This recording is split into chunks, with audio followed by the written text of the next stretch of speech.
Ngayon naman i-install natin ang DHCP server. Ang pangunahing gawain nito ay otomatikong magbigay ng IP address sa ating mga client. Kaya rin nitong i-control ang bilang ng mga device sa ating domain. Click Manage, Add Roles and Features.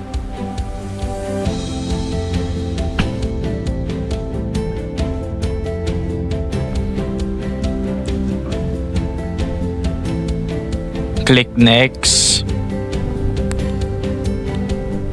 Next ulit. Then makikita nyo ang ads natin may check na, pati na rin ang ating DNS.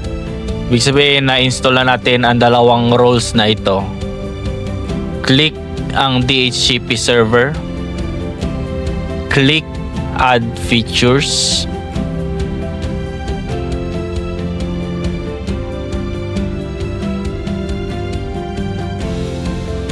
Then click Next.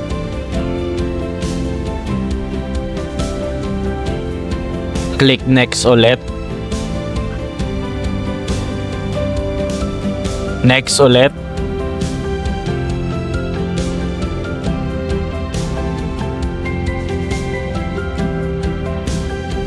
Then huwag kalimutang i-check ang maliit na box sa itaas.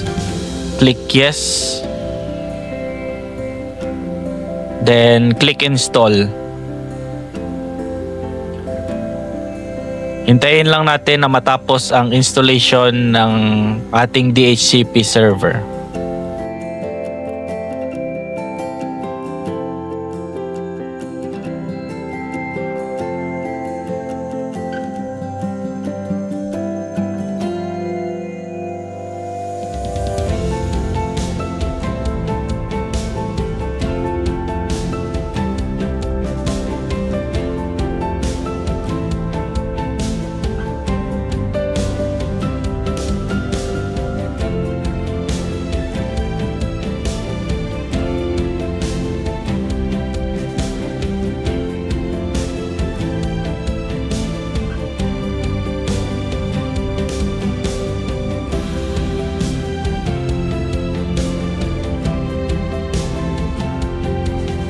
Click Close.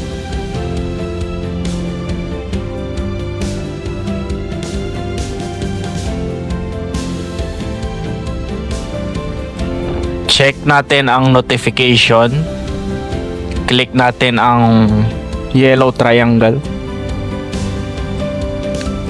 Click Complete DHCP Configuration.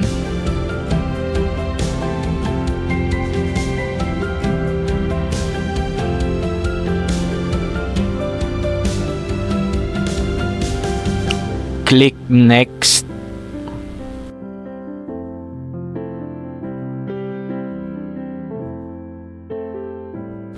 Then click Commit.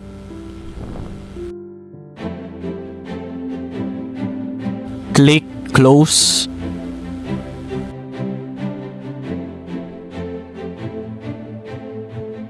Click Tools. Click ang DHCP. Double click ang ating server sa pinaka left side.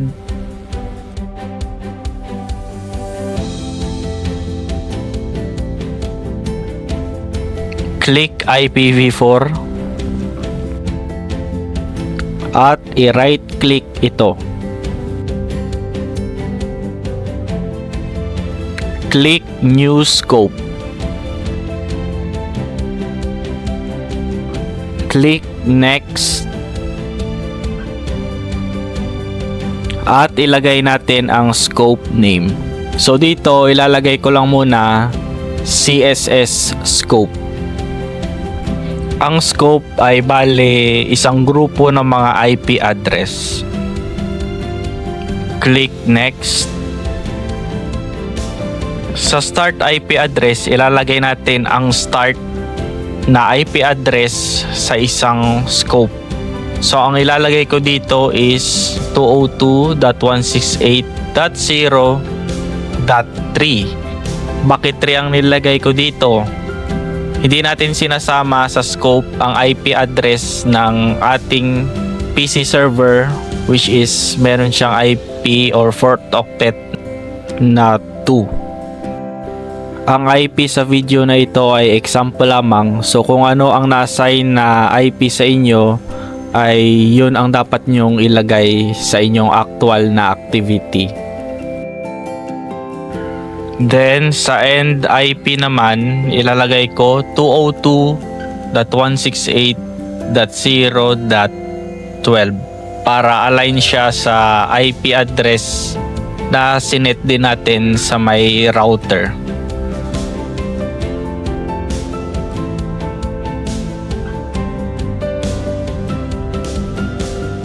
Click next.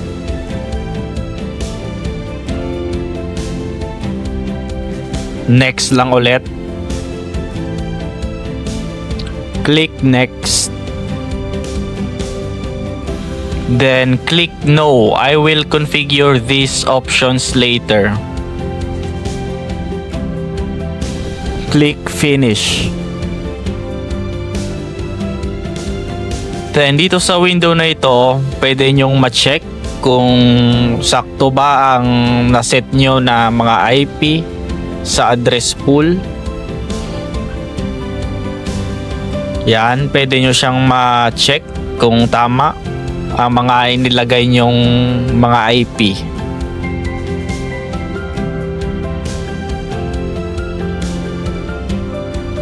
Adjust lang natin muna ang divider na ito. Click server option.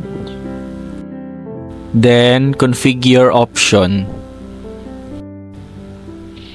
Meron tayong 5 option na kailangang i-check dito. First is ang 003 or ang router. 006 para sa DNS server. Medyo scroll lang natin pababa. 015 para sa DNS domain name.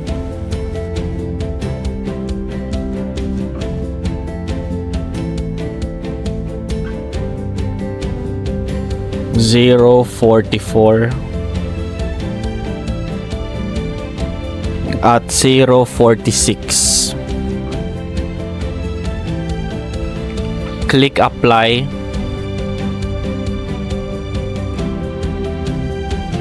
Kikita dito ang mga na-check na options.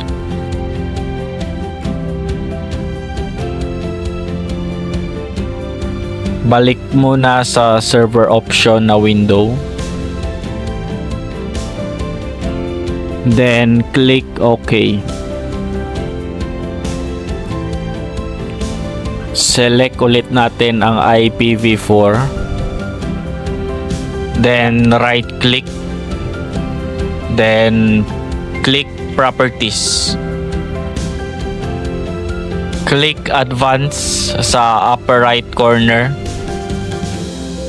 Then palitan ang value ng conflict detection attempts ng 3. Then click bindings para ma-check kung tama ang IP address ng server na nakaregister sa ating DHCP.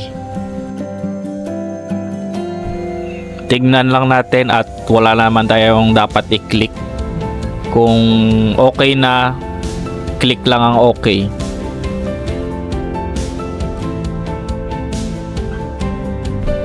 Click apply.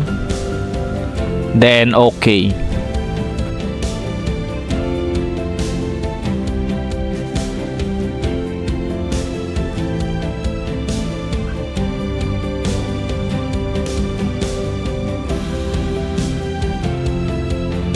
Ayan, tapos na nating i-install ang DHCP sa ating server. We will now proceed to the next episode.